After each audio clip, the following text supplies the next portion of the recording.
Hey guys, Professor Bill, Comic Book University, and I'm going to explain Groot in about a minute.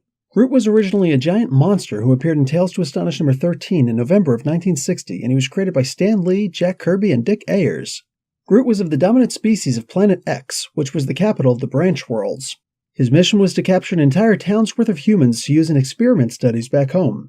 He proved more powerful than any of the conventional weapons that the town's residents could muster, and it took a scientist from the village to create a form of super termite species that could penetrate his thick bark hide.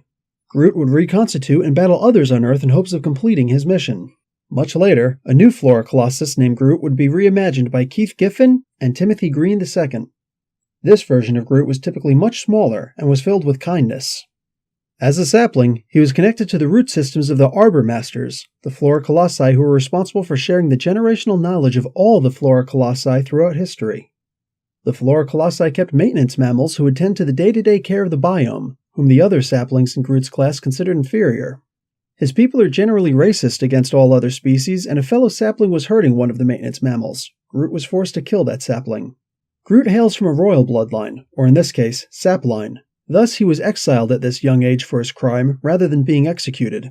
Groot explored the galaxy, eventually meeting and developing a deep friendship with Rocket Raccoon, who reminded him of the service mammals, in a Kree prison. There, they were recruited by Star-Lord to join the Guardians of the Galaxy. Groot's species, the Flora Colossi, are all of genius-level intellect, sharing their crude knowledge of their entire species past and present. However, Groot was of exceptional intelligence among them, having exceptional affinity for superpositional engineering. Most who meet Groot think him an idiot because he's capable only of saying, "I am Groot." However, this is due to the dense structure of his larynx and vocal cords.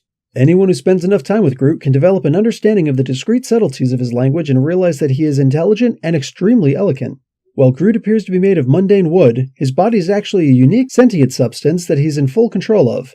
Stronger than most materials, immune to fire, able to grow, reduce, lengthen, age, regenerate, or decay, Groot's physiology is a natural wonder.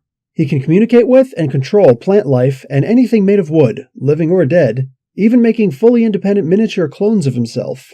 While he prefers a non-violent approach, Groot can become quite angry when his friends or any innocent is threatened, making him an unstoppable force to be reckoned with. And that's Groot in about a minute.